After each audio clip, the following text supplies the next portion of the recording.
What is up, wrestling fans, and welcome to the latest edition of the Smark Out Moment Smack Talk podcast. It's the Paul Heyman SmackDown edition here every Saturday. And joining me, as always, your host, Callum Wiggins, is Robert DeFelice. Hey, Callum, we are knee-deep in the month of August. Can you believe it is August already in 2020 and August 2002? Such a pivotal time period for the SmackDown brand and just for wrestling as a whole. Yeah, the summer's here. Wish we could enjoy it as much as most people would like to, but that's what we have at the moment. So hopefully you'll just And we're enjoy. enjoying 2002 because we can't enjoy 2020, Callum. Yeah, absolutely. So hopefully you're back joining us here, like through this journey back in time. I want to invite everyone, if you're here or watching on YouTube, to leave a like and comment below. Let us know how you're enjoying the series so far. If you're enjoying this episode, what you're looking forward to out of this one. If you're listening through any of our podcast feeds, then drop a rating and then head on over to YouTube if you want to leave a comment, tell us your thoughts about things. If you're joining this episode for the first time, you just randomly clicked on episode 7 out of it, all of the other ones that we put out there. There's a playlist on the YouTube channel that you can check to go back to the beginning, listen to all the things we've got going forward. And if you haven't already checked out this episode of SmackDown already, there's a link in the description below. But as always, before we get into the actual episode itself, let's kick off with any major news stories from around the time.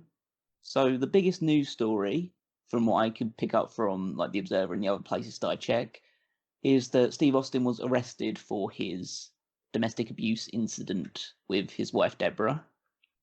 Starting off with a positive, good news story. This is wild. Yeah, so like, it's good. I was gonna say it's obviously a huge deal because Austin, although he's out of the company, is still one of WWE's most recognizable stars, and just to have such a pivotal downturn in his personal life and just the incident itself was always going to attract a very significant amount of media attention. I don't want to sort of make this seem like it's something that blew over, but almost like you don't hear about this. When you hear about Stone Cold Steve Austin, nobody is really upfront to be like, yeah, hey, remember that domestic abuse thing? Can you imagine how much more brutal all of this would have played out if it was now? Like, he left the company. He's clearly spiraling downward. And I think the most reference we get ever in programming is Hulk Hogan on Bite This saying, well, now that he's back and his whole situation with Deborah is clear, maybe we can have that match. It's just such a different world. Yeah, nowadays you wouldn't get away with that so easily. I think the issue with it not being referenced now or people not really bringing it up, I think it's a very generational thing in the sense that a lot of the people that are watching WWE now watched during the Attitude Era and have really fond memories about Steve Austin. It's like certain people that probably watched during Hogan's heyday don't have as many negative things to say about Hogan as people of our generation, let's say, because we've seen and heard what Hogan can really be like. So maybe people going forward will dive more into the negative side of Austin, because there is a negative side to Austin as a real person. He seems to have sorted his life out a lot more now, and he seems a lot more level-headed, but still, that there are things that in his past that are obviously very checkered, as is pretty much the case for anybody who's been a wrestler. Yeah, and it's a good thing that Austin's brief downturn is just that. It's very brief. This happened in 2002, and by February of 2003, he seems to be in better spirits, and then he retires and seems to just sort of have his life figured out. So that's the big news story on the WWE side of things. The only other news story which really of any note was that Taz officially retired from in-ring competition. So obviously we know him already as being the main commentator on SmackDown, but he officially decided, yeah, my body's done, I'm just hanging it up. So with the recent utilization of Taz as a manager in modern times and the recent placement of Samoa Joe in the commentary role in modern times, I really feel like Taz was just a little too early, because I think Taz now would have probably gotten a main event run. I think even Taz 5-10 years ago could have gotten a main event run. It was just at the time that stature was always going to catch up with him. Potentially. I mean, he thrived in ECW under Heyman's leadership. I don't think even a guy at his size and build, I don't think he would have ever been a world champion in WWE, even nowadays. Really, Maybe you he don't would think have. they would have given him like a cursory Universal run or something? No, I don't think he was at that kind of level. He was great. Maybe he would have gotten a few Intercontinental or United States Championship runs, but the fact that Samoa Joe has never been a world champion, and I Is think Samoa wrong. Joe, yeah, no, it's obviously wrong, but it's just a sign of, well, Taz is pretty much in the Samoa Joe mold. If they've not given Joe the title and Joe is bigger than Taz, then they're probably not going to give it to Taz. I do wish, as we see the end of his official career, that he would have done more in WWE, and it's a shame that he didn't get to do that. The only other news outside of WWE is that Masahiro Chono was the winner of the G1 tournament for New Japan. So this was the first time that he'd won it, I believe, since 1994, I think. So I think he's either a 3 or 4-time winner of the tournament. And so 2002, 8 years later, he wins it. So by this point, he's already well established. He's a multiple-time champion. He's like a pretty big deal. Obviously, people might recognize him more for the work that he did for WCW. I think he was part of the NWO for a while. Yeah, he was, and Masahiro Chono was always one of my favorites because I got introduced to him so early as an NWO member, and I always had fond memories of him. So yeah, I just thought that was interesting to bring up because we're currently at the moment in no real position to even know when the G1 tournament is happening, unless they decide to keep the same thing that they would have done after the Olympics. And at this point, it's just, it could surprise you. You wake up tomorrow and it already started. So that's the big news from around the world. So before we move on, finally to the actual review of SmackDown, we have to talk a little bit about what Raw's been up to. So we start with the ratings war. So for the July 29th edition of Raw, we received a 3.7 rating.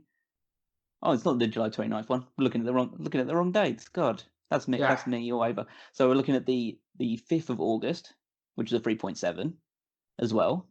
That's probably why I was just looking through my pie chart, just see numbers, just all look the same. So they're staying steady. Yeah, SmackDown a 3.51, which is a slight decrease from the previous week, and it means that Raw wins for the 3rd week in a row. That's just surprising that, when you look at what this main event is, why wouldn't they beat Raw? Well, let's just put it this way, not to bury the lead too much when we talk about the ratings going forward, but this is the last time that Raw wins the ratings battle until the 28th of November 2002. Wow. So at the moment they're on a hot streak, but the tide is turning very, very soon. But we'll see what Raw was actually doing at this point in time. So basically the whole spine of the show was built around Triple H interrogating wrestlers backstage to find out who attacked Shawn Michaels in the parking lot and drove his head through a windshield. It's all built up to a final main event promo where Triple H was talking to Shawn Michaels via satellite, and Shawn revealed it was actually Triple H all along. Because why not? Yeah. And I'll never forget it because he says, I'll make a full recovery by, say, SummerSlam. And it's just, what a moment in time. I love that. I think in retrospect, it's kind of oddly anticlimactic because they were already on negative terms. And it kind of reminds me of Kevin Nash texted Kevin Nash a little bit. Yeah, But it's like a filling time episode of Raw, so you couldn't think of anything else to really build on their story besides the fact of having Michaels go away for a little while and have this whole whodunit thing instead of. right. I mean, if that had been like the thing where they reformed DX and then Michaels' head went through the windshield and Triple H was finding out, rather than Triple H already pedigreeing Michaels and then this thing happening, then it would have been fine. I agree with that completely. I think it was just a small misstep. So there was meant to be a match between Test and Sergeant Slaughter. Yep, Sergeant Slaughter in 2002. Not even like the last time that he'd been in a match in WWE anyway. But Test attacked him prior to the match, so the actual match itself did not take place. How old is Sergeant Slaughter at this point? Like, maybe 50? Probably in his early to mid 50s, I'd imagine. He's older than Hogan, I think. Well, I guess he could have had a match or two. So another segment during the show, which doesn't sound like it was the best altogether, was an argument in ring between Howard Finkel and Lillian Garcia about who should be the announcer for Raw. Yeah, we're gonna. He says some things. So during that argument, Eric Bischoff interrupted with 3-minute warning. Howard Finkel pushed Lillian Garcia into them, made his escape, and they performed a Samoan drop and a big splash on Lillian Garcia, continuing the women beating trend.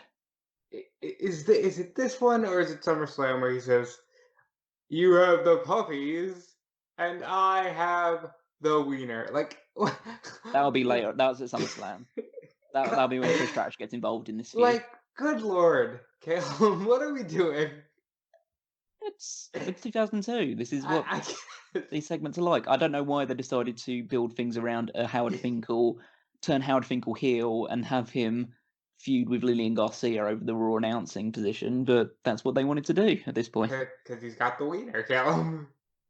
Speaking of Trish, she was involved in Victoria's debut match. Victoria had her in-ring debut on Raw. Obviously, she'd appeared before as a hoe in the Godfather's storyline back in like the I think probably in like the 2000s or whatever. And only in wrestling does that make sense and is a passing statement. Yeah. I only remember her when she comes back and really beats the shit out of Trish leading up to Survivor Series.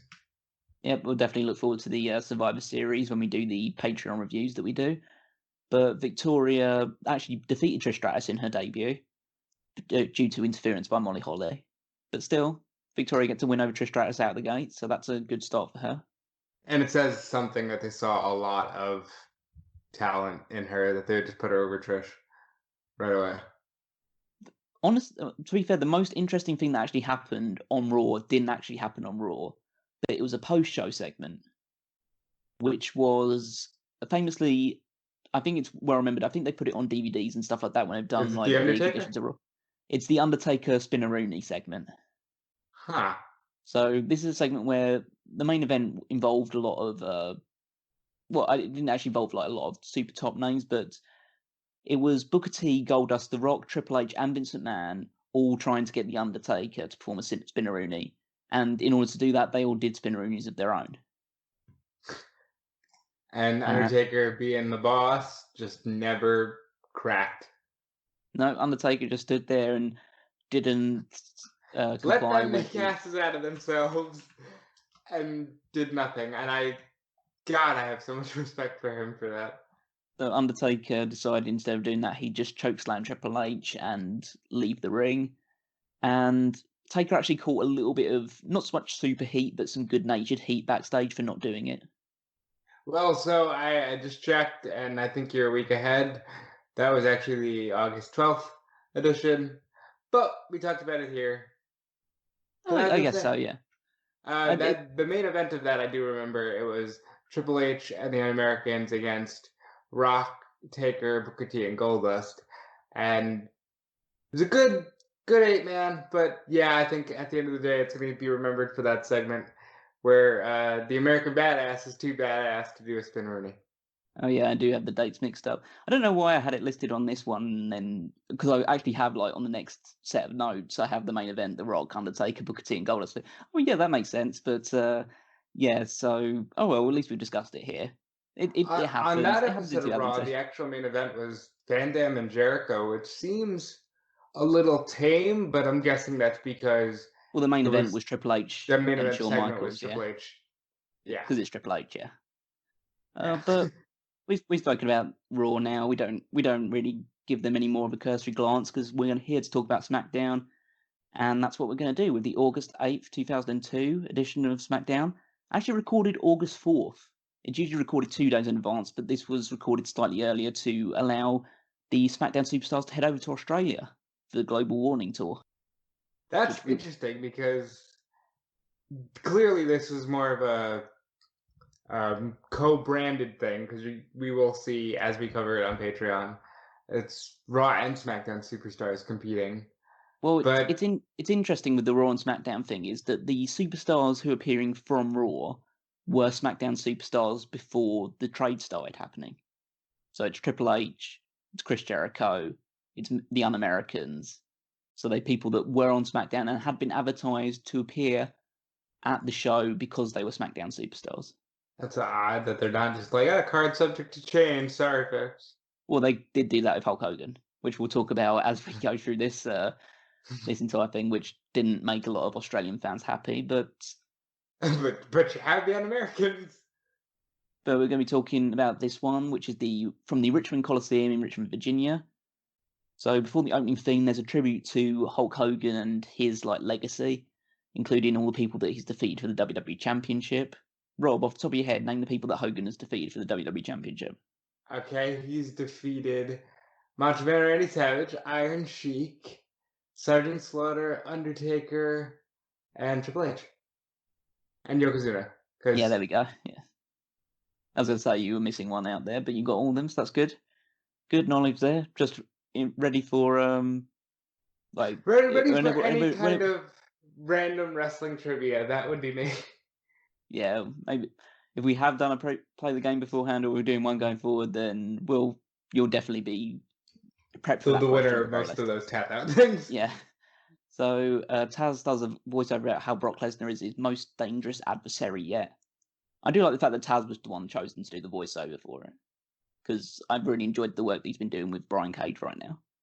Yeah, I think Taz has this certain intensity of this is about men fighting and fucking each other up that you don't get with other commentators. So after the video package, we're straight into the opening match, which is Kurt Angle versus John Cena. Wow, an opening match on SmackDown, Kurt Angle and John Cena, that's pretty intense.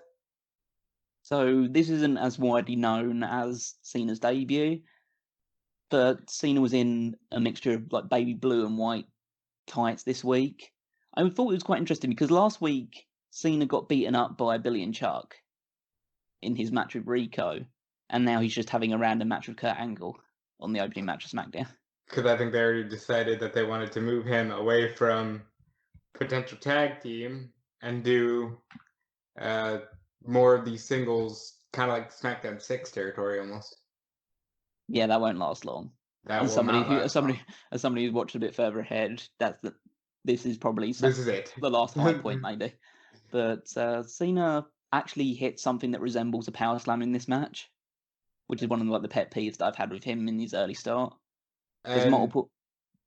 Do you know what team he's representing here? Because I know the one thing that's fun for me about John in his early days is he's wearing blue and white here, and I can't for the life of me wonder why he'd be wearing powder blue and white trunks, looking like he's a jobber from 1990 WWF Superstars. I don't know what you're expecting from me. Thinking about some of the Richmond, Virginia. Yeah, the Richmond, Virginia teams. I forgot. Go ahead, I forgot. I know the accent does throw people off sometimes, but it's unfortunately I won't be able to give too much leeway to that. Maybe he just bought some really colourful set of trunks and was just going through them every now and again. Could have been. We had multiple belly band throws, Angle double leg spears Cena into the corner at one point. The crowd is chanting more about how Angle sucks rather than actually chanting anything towards Cena.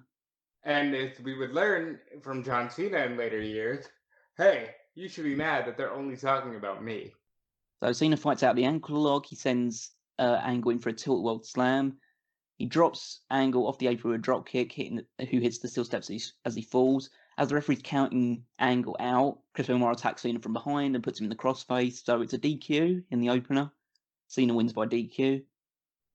It's a little odd that Benoit would just unprovoked attack John Cena. Yeah, I think that the idea they were trying to put across is that Benoit and Eddie, after moving from Raw to SmackDown, are just hungry for competition, hungry to make a name for themselves on this new stage. So Benoit decides to make a name for himself by attacking Cena. Mysterio comes out to make the save. Guerrero then attacks Mysterio. Edge then attacks Guerrero and spears Angle off the apron. And so essentially we're setting up for a six-man tag later on in the evening. Very famous six-man tag. I've seen this one a few times. Mark Lloyd approaches Benoit and Guerrero backstage about the incident. Mark Lloyd. Yeah, I know, He's so generic. He sucks. Guerrero cuts a really fiery promo about how they defeated Rock and Edge last week and says Benoit is the master of submission. Angle takes offense to this because he says that he's the master of submission. And instead of them coming to blows, they get up like nose to nose with each other. And Guerrero calls down the situation and says they should take on Edge, Cena, and Mysterio like together later tonight. Angle accepts this, and so we have a six-man tag set up. Fun way to do it without doing the whole, all right, they're here, so it's just a commercial break, come back, oh look, it's a tag team match, player. You know? Yeah, it's a bit different from what they would do in nowadays WWE. Let's talk about Reverend Devon versus Mark Henry. Why does Devon get so much airtime in this era? This is so weird. So they show a recap of Devon and Batista's attack of Rikishi last week, and Cole says that Henry almost had Lesnar's number last week, which I think is a bit of a stretch. Yeah. They just have a pretty generic big guy versus not so much small guy, but smaller guy match. Henry does an avalanche move from the middle rope at one point. Henry hits a jumping sidekick at one point to Devon, similar to the one that Booker T does. And I was like, that's pretty good flexibility for Henry at that point in time. He must have been feeling good about himself. Henry hits a running power slam and actually wins the match. This is the first victory we've seen Mark Henry get over Devon here. So does that mean the Devon train is slowing down? Wait and see. Again, looking a bit further ahead, but there's a bit more to come for Devon on the positive side of things. But prior to this, or after this match, should I say, because if the match doesn't end in a DQ or some other brawl, then it has to end in some sort of just a post-match attack, which is Batista attacking Henry from behind and attempting to double team him. But while they're attempting to work together over him, Rikishi arrives and sends Batista flying. He tells Devon to let Batista off his leash, essentially, and so we have an impromptu match, Rikishi versus Batista.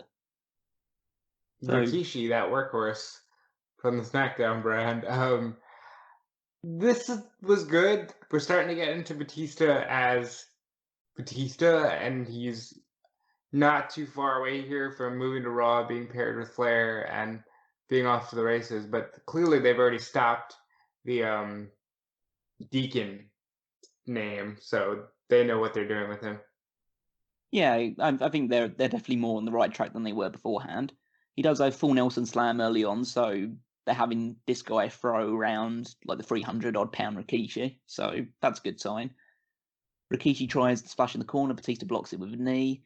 Devon tries a cheap shot, but he hits Batista by mistake in a very contrived fashion.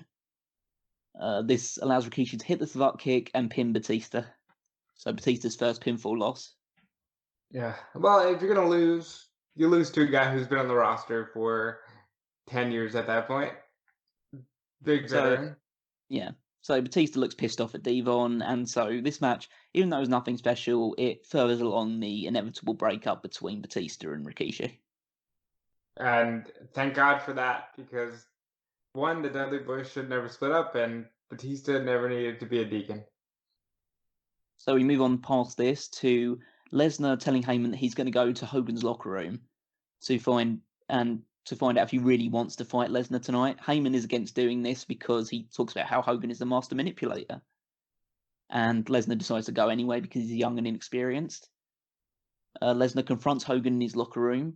Hogan calls Lesnar like young, says that if he wants to prove a point against Hogan and really stand out from the crowd, then he should put his SummerSlam title match up for grabs. And Lesnar, young, inexperienced, and hot-headed, agrees to these terms. And Heyman gets really pissed off and angry and screams at Lesnar about how Hogan always overcomes the odds. So this is the first time that we see Heyman have doubts about Brock Lesnar. Yeah, and I've noticed throughout this entire run, Brock Lesnar is not afraid to speak for Brock Lesnar. No, he takes a very hands-forward approach. I think that's probably why it's a good idea, right? The way they presented Heyman as an agent as opposed to a manager. He's not Lesnar's mouthpiece, even though he does a lot of the talking for Lesnar. Lesnar is his own man, and Heyman is just there to, well, in reality, promote him as in terms of like the in-character thing, but also to ride his coattails because he knows how good Lesnar could be, and so he's attached himself to him like the parasite that he is. Very good. And this is really good storytelling too, because you don't get a lot of references to, Hogan being manipulative and political. And this was very like, he's going to make you lose your title shot. Yeah. So while Heyman is going away, the camera pans away immediately, and there's a load of screaming. And it just cuts to Torrie Wilson and Nidia having a catfight for some reason. There's no explanation. There'd been nothing going on the previous week, as far as I can tell, as to why this would be happening. But yeah, they're just having a catfight. Torrie obviously loses her robe and attacks Nidia in her bra and panties. Kidman dives in from out of nowhere to attack Jamie Noble. And so, yeah, that was just a thing that happened. It means we might have a tag team match later. But yeah, I think that's like a really weird way of setting it up. I mean, I guess it's good to show some sort of animosity to lead into the tag team match, but just there was no build as to why Torrie and Nidia would be pissed at each other than the fact that, oh, they're women. Well, there you go. It's very on brand for 2002. So you move on to a tag team match, which is Billy and Chuck versus the Hurricane and Shannon Moore. I love that 3 count tag team match here. Yeah, 3 count reunion. So this is the first time that Moore has appeared on SmackDown, and they've apparently had several outings together on Velocity, including matches against Billy and Chuck, which Billy and Chuck had won. So, well, it must have been good enough for them to move it to the main brand. Yeah, absolutely. So this is a good tag team match. I mean, it's speed against the more powerful guys in Billy and Chuck, so Moore takes a bit of a beating as the young upstart. Hurricane comes in towards the end. He actually chokeslams Billy at one point. Billy Gunn taking a chokeslam from the Hurricane is a sight to be seen. Well, those Hurra powers, Callum. Hurricane then sends Rico to the outside, does a tope con hilo onto Rico on the floor. Chuck catches Moore going for a Hurricane Rana, sets him up for the Code Red, which is, well, I think that's what they called it, the Code Red at that time. It's not the Code Red in terms of what Amazing Red's move was, but right. It's their version of the Doomsday device. But Moore dodges, ducks out of the way. He rolls through, dodges Billy, and scores a pin with a victory roll. So Moore gets a win on his first outing. The Cruiserweights beat the former World Tag Team Champions. I don't recall these two moving forward in the tag team division. So I guess they decided very quickly, hey, let's not go with the 3 count. No, but they stay together for a few weeks now going forward, but they don't really get anything too heavily going forward because Hurricane moves to Raw in the next couple of months, or weeks or months, and Matt Hardy does his whole Mattitude following. And Mattitude follower, and then he takes Shannon because they're boys. Yeah. I would have liked the idea of a Super Shannon. You could have played around with the sidekick thing for Shannon Moore. Yeah, you probably could have. So we move on to Cena and Edge backstage. Cena, Edge, and Mysterio, should I say, backstage. Cena mimes being wrenched in the crossface with, his face goes beet red and his veins just pop out of his skin. This Cena is green. Very unpolished. Very much so. And all I think of when I see this segment is the outtake where the shelf falls on Mysterio. Edge says the future is now, and they'll prove it in their match. So they're basically building around. Edge's moniker is now he's the future of SmackDown. And so they're supposed to be the 3 young guys taking on 3 veterans, and they're going to prove it. And out of nowhere, Mysterio says that he has Angle tonight. So out of nowhere, Mysterio has beef with Kurt Angle. I think he just wanted to pick on the biggest dog in the fight. And since Angle's the only one who's been a WWE champion, he can take out Kurt Angle. Makes as much sense as anything, I guess. I mean, in fairness, they don't act like, okay, cool, he's got Angle. They're just like, what? Sure, okay. So next we have a sight which we're going to become pretty familiar with over the next coming months, which is Paul Heyman groveling in Stephanie McMahon's office. Oh, I thought it was going to be the JVC Boombox. Oh, maybe every now and again, but I can't. I tried to like move away from recording like all the different advertisements and plugs going forward, unless something really caught my eye. But if you want to keep track of that going forward, you're more than welcome. This one stood out because I had one. So. All right, cool. But Paul Heyman enters Stephanie's office. Stephanie asks if Paul's seen Dawn Marie, of all people, because apparently Dawn is still in this like legal profession at this point. Listen, I'm sure that if anybody's seen Dawn Marie, it would be Paul Heyman. I'll leave that just there for a moment. Yeah, just let that hang. Yeah, let that hang for a moment. Yeah, you're right. This has become a very familiar sight, but I will say, not a lot of GM action on this show, which is much needed. Yeah, it's beneficial. Heyman tries to get her to backtrack on the stipulation of the Lesnar Hogan match, but she said that it was a stroke of genius by Heyman himself to even put forward that suggestion. And so, saying it's now a win-win all round, and it's going to make the bigger match even the main event even bigger. Heyman says that Stephanie's getting more like her father every day and leaves, upset. So that means that the main event has big stakes attached to it. The winner of the match would face The Rock at SummerSlam for the WWE Championship. And I like that because if anybody could have just beaten somebody out of the blue and wrestled The Rock in the main event for a World Championship, it would be Hulk Hogan. Yeah, absolutely. So we move on to the six-man tag, which was advertised earlier. Edge, Cena, and Mysterio versus Kurt Angle, Chris Benoit, and Eddie Guerrero. Really good six-man tags. I mean, six-man tags are kind of the bread and butter for WWE. It's something that they always turn to. It's something that always seems to deliver. Especially when you put five really good wrestlers and one up-and-comer in, like, combination with each other. If anybody was going to carry John Cena at this point, it's these five guys. I mean, they're just some of the best to ever do it. Yeah, absolutely. So at one point, like, Cena's the one that takes most of the heat early on.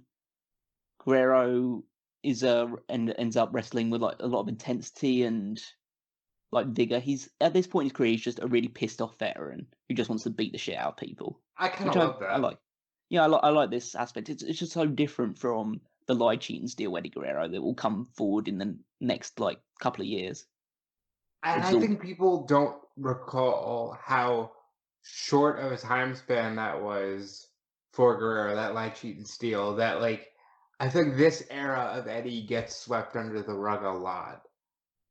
I think this area of Eddie is shorter than the lie, cheat, and steal one, isn't it? Because the lie, cheat, and steal starts in about early 2003 with Chavo, and then season 3 pretty much until the Dominic story. For sure, this is a shorter-lived run for Eddie, but I think that this was an Eddie Guerrero that I would have seen winning the championship before the lie, cheat, and steal Eddie. Guerrero goes up for the frog splash, but a brief distraction by Mysterio allows Cena to get up and hit a superplex. Edge gets the hot tag, but this is where all hell just breaks loose. So he's spearing Guerrero, he spears Kurt Angle, tries to spear Benoit, he moves out the way. Benoit hits a German suplex, Mysterio hits a bulldog, Guerrero hits a brainbuster, protoplex by Cena, Angle slams at Cena. First time Cena actually got hit by the Angle slam, by the way, so that was because he was constantly avoiding it in every other match that he had with Angle. Angle taunts Cena, but then he's hit from behind with a 619 and then gets the West Coast pop by Mysterio, and Mysterio wins the match. But it's the interesting detail, is the fact that Mysterio wasn't the legal man. Edge was the guy who was legal. So the referee screwed up, still made the cover anyway. It still doesn't take away from the fact that Mysterio pinned Angle, which is a big moment, because Mysterio's only recently joined. This is like his third week on SmackDown. And we're going to SummerSlam, which is maybe the greatest opening match in WWE pay-per-view history.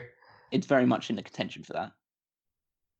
But I do want to point out really briefly how sad it is for me that so much of what we see in this match isn't uh isn't around anymore. Like, obviously Benoit and Eddie have passed away. Kurt Angle's retired. Edge, ironically, just came back from a 10-year retirement. John Cena's not even wrestling anymore. Mysterio's got Mysterio no doesn't eyes. have an eye. Yeah, no, he's got no eyes anymore. What are we doing? It's just so crazy. Yeah, but it's a good match, and there'll be better things to come for most of these people going forward. Or definitely, or pretty much I all of think them all going of them. forward. Yeah. Or some really bad stuff for one of them in particular, Yeah. but we'll be long gone from this series by the time that happens, so we don't need to broach that one too further. Angle walks backstage with his head in his hands. He's devastated about losing to Mysterio. Mark Lloyd is always there, so he's always pops up to interview people at the worst time. Angle says that he just got pinned by a 12-year-old. That's good. That's Angle good. Angle has some really good lines in this point in time in his career. That's I don't know very who's writing for him. But he's doing good stuff. Angle says that he was screwed because Mysterio was the legal man, and says that he's probably an illegal citizen as well, Oh, which probably wouldn't go over that well in golly. in Kurt Angle's 2020. got some gems over the years that would just not play well today. He said Mysterio has no integrity and he probably doesn't even know how to say the word. Again, Mysterio's from San Diego.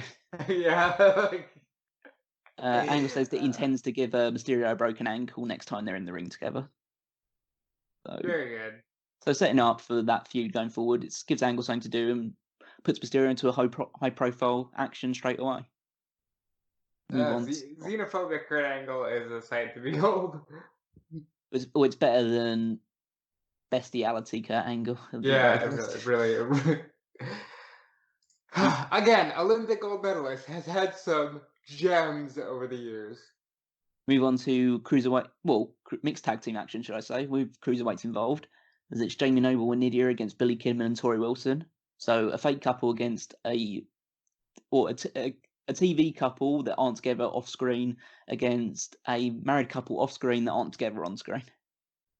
Well, look at that. And I know for many years, I believe it was Bradshaw who referred to one Billy Kidman as the biggest overachiever on SmackDown. Yeah, good match because I like these four. Torrie Wilson is in the process of becoming Mrs. SmackDown. Like, she's all over this brand for the next 2 or 3 years. And Nidia and Jamie Noble, as we've said many times in this show, are flawless. Yeah, they really understand their characters very well. This match the cruiserweight stuff was good. Then there's the tag in, and Nidia, I think, is actually someone who had a lot of raw potential as a potential good wrestler going forward. I think if she'd been around nowadays, I'm not saying she would have been super amazing, but she would have thrived more. I think she would have picked it up really quickly. She might have gotten an Alexa Bliss spot where she would have fell into something, and it really works. But instead, in this one, Kidman ends up putting Nidia over his knee at one point, and Torrie Wilson spanks her repeatedly. Noble pulls Torrie Wilson's leg as she's running. This allows Nidia to roll Torrie up with the tights to win. So Nidia and Noble get a victory out of this one. Kidman and Torrie fall to the Cruiserweight champion and his girlfriend. So short match. Cruiserweight stuff was good while it lasted. The rest of the stuff is very 2002. I mean, you just got to get it in wherever you can, Callum, and we're going to see that a lot on this road. So now we have a bit of a longer term general manager segment, or general manager Dawn Marie and Stacy Keibler segment. So Dawn Marie enters Stephanie's office. Stacy Keibler's there instead. Dawn is meant to be delivering some important papers to Stephanie, but Stacy says she'll take the papers instead. Stacy tempts Dawn away by saying that Vince McMahon is staying at the nearby hotel in the presidential suite. How would Stacy know that? Because Stacy had been with Vince beforehand. And so, as far as Dawn knows, because Dawn hasn't been around for a couple of weeks, Dawn probably thinks that Stacy is still with Vince McMahon. So she would know that sort of thing. And Dawn has been trying to get in Vince's pants because, Vince is such a virile, attractive. That's how you just... You can't resist the genetic jackhammer, apparently. That's the thing that at least 2/3 of the Divas division at that time had to go through. You couldn't resist Vince McMahon. So Dawn gives Stacey the papers to give to Stephanie. Stacey sneaks them under the couch. At this point in time, Stephanie arrives, asks Stacey if Dawn was by and dropped the files. Stacey says that she did see Dawn and she told her where to find Stephanie. And she also noted about how Dawn is planning to meet Vince at the hotel. Stephanie apologizes and praises her for what happened last week, because last week she got in her face and abused her essentially. And so Stacey says no problem. She pulls up the file, and then from a creepy side door in this office for some reason, Eric Bischoff emerges. Yeah. I don't know how long he'd been there. Fantastic. This is good television. Yeah, and I mean, if it was like a closet or something, and Bischoff has just been standing there for hours just waiting for this one moment to come out and emerge. And he looks at the contract as Stacey hands it to him. It was a contract. It was RVD's contract, funny enough. So again, those ECW people just stay very close. Why is Don Marie just carrying around RVD's contract? Well, the interesting thing about it was that it was a copy of RVD's contract, not as an attempt to sign RVD on SmackDown. It was to obscure the fact that RVD had a rematch clause for the Intercontinental Championship in his contract. And Stephanie, as we'll find out in the next episode, wanted to shred that document in order to make sure that RVD never knew about the fact that he had a rematch clause. And so once he found out, it meant that they would have to have the Benoit versus RVD Intercontinental Championship match, Raw versus SmackDown, winner gets the Intercontinental Championship. First of all, this is very detailed storytelling. Second, is that the first reference to the contractual automatic rematch? I can't say for certain whether it was or it wasn't. I think it was just the idea that RVD is a pothead, and so he didn't even realise when he signed that contract that he had an automatic rematch clause in it. I think it was weird that it was in RVD's contract, so maybe there's a contract that when RVD signed his one, the story was that he signs it and maybe he's got something in there that says whenever he loses a championship, he can get an automatic rematch. Or maybe you sign a new contract the minute you win a championship? I don't know. Again, this is just stuff that WWE doesn't tell us. Obviously, in real life, they don't. I mean, I give them credit, though, for at least going through the length to make this match seem plausible. It's like, hey, here's a secret contractual clause, instead of just being like, you know the deal, rematch. Well, my biggest issue with it in terms of a logic step is that if they got a copy of RVD's contract, why couldn't Bischoff and RVD just look at his actual contract? Unless somehow Dawn Marie managed to sneak in and stole RVD's actual contract. And tried to hand that over to Stephanie, so Stephanie could shred it, essentially making RVD a free agent. Huh. Yeah, apply that sort of logic to it, and then you just realise, yeah, good attempt at trying to make it, but then you just don't want to think too much into it because it realises it doesn't actually make sense. Well, there you go. That's wrestling in a nutshell. Absolutely. So Mark Lloyd is back again, and he's interviewing Hulk Hogan about his match with Lesnar. Hogan says Lesnar might be a little bit stronger than he is, and he might be a bit younger than he is because Lesnar's 25 and Hulk Hogan's 29. Wink, wink. Yeah. I don't see anything wrong with that, man. But Hogan says logic doesn't apply when there's 15,000 Hulkamaniacs waiting to cheer him on, and that's what makes Hulk Hogan unstoppable. And so the question is, what's Lesnar going to do when Hulkamania runs wild on you? So this is a very typical Hulk Hogan overcoming the odds against this big monster, the rah-rah speech before the match itself.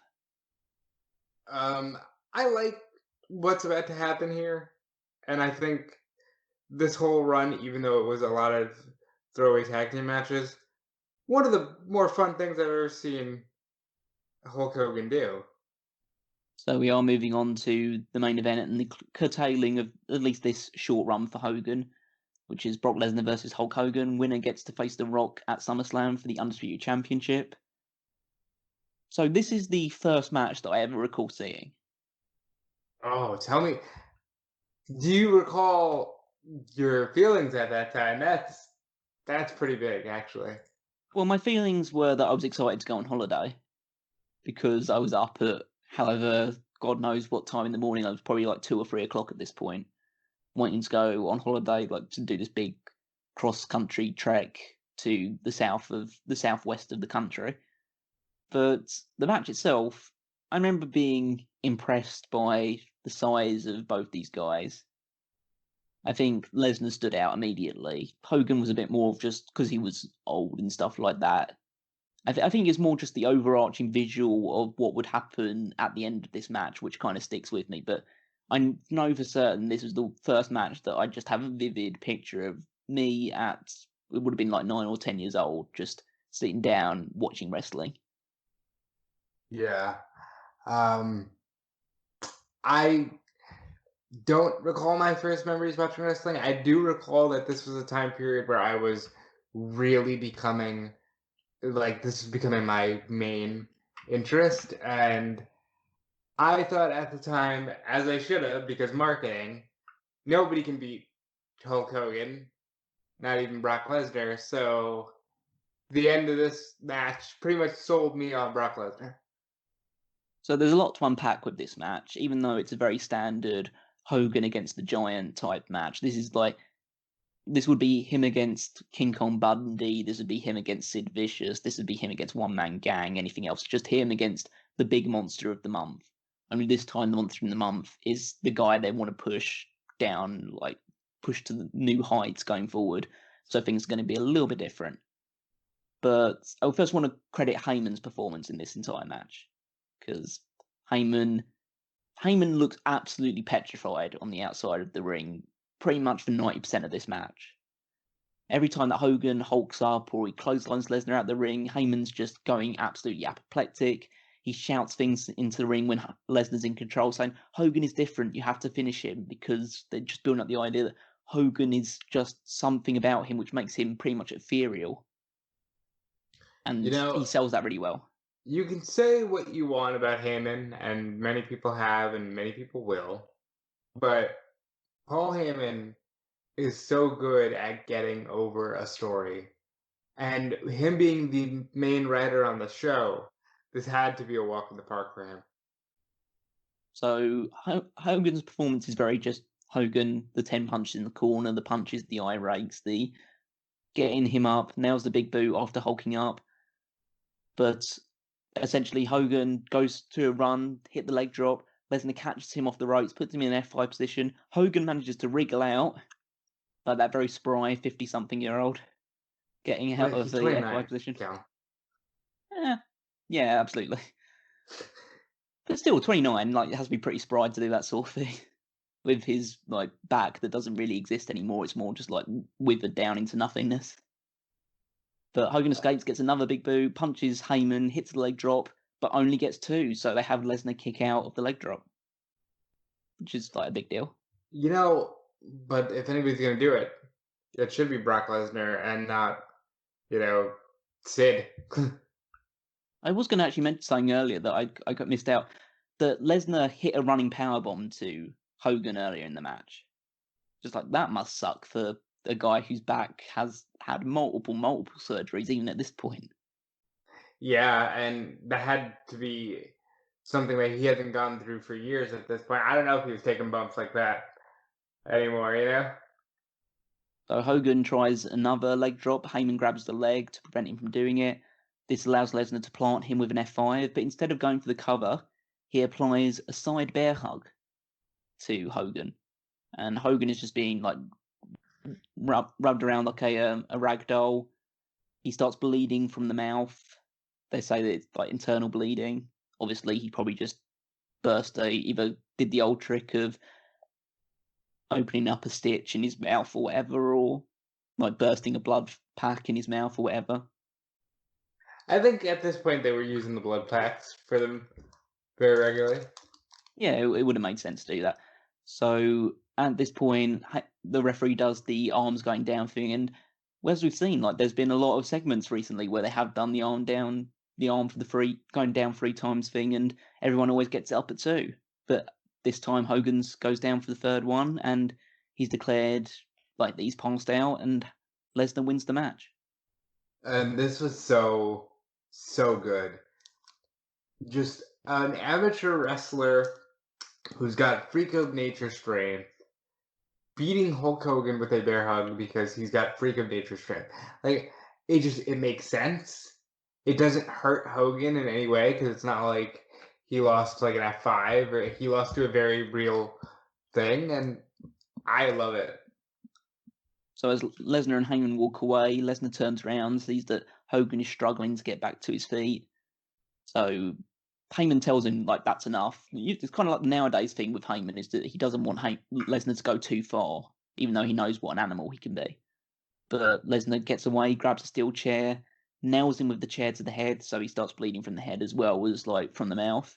Crowd starts chanting Rocky, but he's already in Australia, so he can't even be at the show to help Hogan. It's pretty selfish. Dwayne. So Hogan's bleeding, but he's stirring, so Lesnar grabs him, taunts him, just like doesn't actually punch him or anything like that, just stands there and just grabs him by the head and just shouts at him and probably just saying things like, no, I'm the man now, and that sort of thing. And then he does the very good visual of grabbing some blood of Hogan on his hand and smearing it over his chest.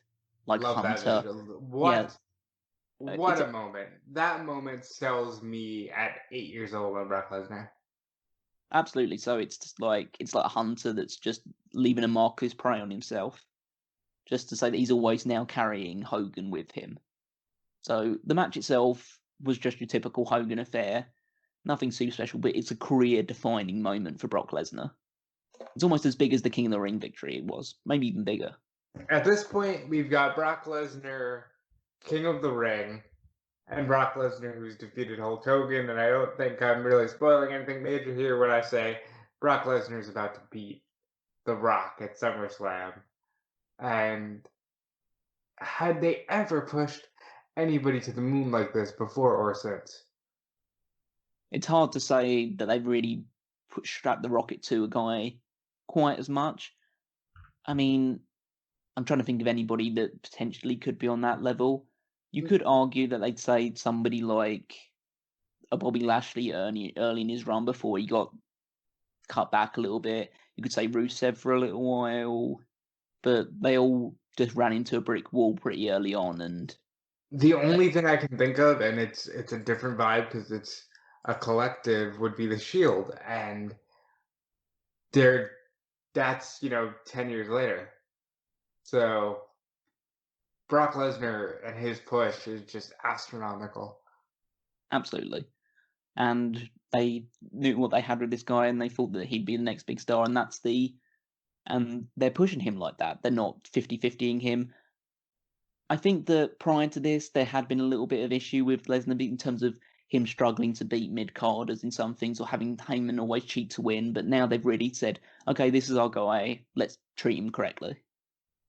And it's just a wonderful thing to see. So the Lesnar-Hogan arc was good. In terms of this overall episode, the Lesnar-Hogan arc was good stuff. I don't think the in-ring work of this entire show was anywhere at the level of the last week's stuff, outside of the six-man tag stuff. Because in between that, you had like Mark Henry versus Devon and a mixed tag team match. And so it was more of a story-heavy episode, even though there wasn't as much involvement with Stephanie and Bischoff. But there was some good promo work. I think that overall, I describe the wrestling as forgettable, although the moment at the end of the night is pretty unforgettable. Yeah, I would say that if I was to tell somebody, okay, if you're only going to watch a couple of things, watch the six-man and watch a Lesnar and Hogan, because those are two matches that are just pivotal, because you can see John Cena's early beginnings and you can see Brock Lesnar as a real monster who, this is before they turned him into he's been in the UFC, so he's just better than all of our guys. No, he was just an untapped, raw potential machine. So that's the end of this edition of the Paul Heyman SmackDown podcast. The only thing we have to do now is just go through the plugs. So first of all, hopefully you've either left a like or a comment below. If you haven't already, do so now. You can check out our social media profiles for Smark Out Moment, so Facebook, Twitter, any other place you can find us. Join the Mega Maniacs on Facebook as well if you want to join in the conversation, join some like-minded wrestling fans, share a few memes, all that other great stuff. Check out the website as well, pick out all the great articles that we've got on the website, the weekly stuff, any random bits and pieces that come up, comment on why someone's a heel or a face, and let Tony do some more work. That's kind of how it works at this point in time. Absolutely, and I will go as far as to say, if you are going to visit smarkoutmoment.com, please visit the heel and face turn database so we can absolutely make sure to stress Tony out with all of that. So about the Patreon, so if you want to support us on a financial basis, you can join us on the Patreon. If you join at the $10 level, you'll get access to all the Dark Cast, including the special editions we're doing for the Paul Heyman SmackDown podcast, where we review all the pay-per-views in the span of time for 2002 and 2003. There's already an edition of Vengeance up there, and coming up very soon on the Patreon will be a review of the Global Warning episode, or the special show they did in Australia. And later on in August, there's also going to be SummerSlam 2002, which is definitely a pay-per-view not to be missed. Yeah, and we talked about it before on this podcast, but we're talking one of the best SummerSlams that have ever existed, period. As well as the Patreon, obviously there's different tiers as well. Anything from $1 up is very greatly appreciated. If you can't spare the 10, then $1 will definitely do. If everyone could just donate $1 who's either watching this or is subscribed to the channel, then Tony would be a very happy man. More importantly, you'd be very happy because so much more energy would be put into this website and this content. So please consider that $1 would go so far. Other than that, there's also the Redbubble and TeePublic shops. So if you want to pick up some Smark Out Moment merchandise, then you can check all those stuff as well. Masks, towels, t-shirts, everything that you can possibly find on there.